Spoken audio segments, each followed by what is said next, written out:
লোকসভা ভোটের প্রাক্কালে পূর্ব মেদিনীপুর জেলার ভগবানপুর বিধানসভার চক্রশুলে তৃণমূলের পার্টি অফিস উদ্বোধন হয়।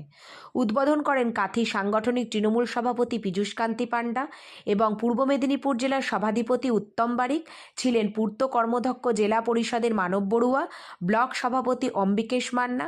পার্টি অফিসটি উদ্বোধন করার আয়োজক মথুরা অঞ্চলের তৃণমূল সভাপতি বরুণ গিরি। এই অঞ্চলে তৃণমূলের পার্টি অফিস ছিল না বলে নতুন করে লোকসভা ভোটের আগে পার্টি অফিস করে ভগবানপুর বিধানসভা।